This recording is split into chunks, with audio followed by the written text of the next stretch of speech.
సంక్రాంతి పండుగను ప్రతి ఒక్కరూ సంతోషంగా జరుపుకోవాలని సంగారెడ్డి శాసనసభ్యులు చింత ప్రభాకర్ తెలిపారు. సంక్రాంతి పర్వదినాన్ని పురస్కరించుకుని సంగారెడ్డి జిల్లా కేంద్రంలోని ఎమ్మెల్యే క్యాంప్ కార్యాలయం వద్ద బీఆర్ఎస్ పార్టీ శ్రేణులతో కలిసి పతంగులను ఎగురవేశారు.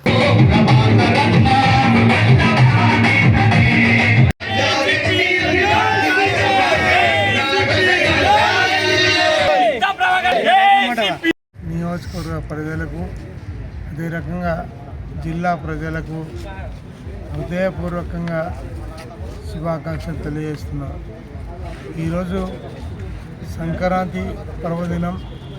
మరి ప్రజలందరూ సుఖశాంతులతో ఉండాలని, ఈ పండుగను అద్భుతంగా జరుపుకోవాలని, పాడి పంటలతో రైతులు సుఖశాంతులతో ఉండాలని ఈ నియోజకవర్గ ప్రజలు ఆశీర్వదించి గెలిపించిన మీ అందరికీ నేను ఎల్లవేళలా అందుబాటులో ఉంటూ అన్ని రకాలుగా మీకు తోడై ఉంటూ మరి ఈ నియోజకవర్గానికి ఇంకా అభివృద్ధి అయితేనేమి, సంక్షేమం అయితేనేమి అన్ని రకాలుగా అభివృద్ధి చేసుకుందామని తెలియజేస్తూ మీ ఆశీర్వాదం ఎప్పుడూ ఉండాలని మనస్ఫూర్తిగా కోరుకుంటూ మరోసారి నియోజకవర్గ ప్రజలకు హృదయపూర్వకంగా శుభాకాంక్షలు తెలియజేస్తూ జై తెలంగాణ.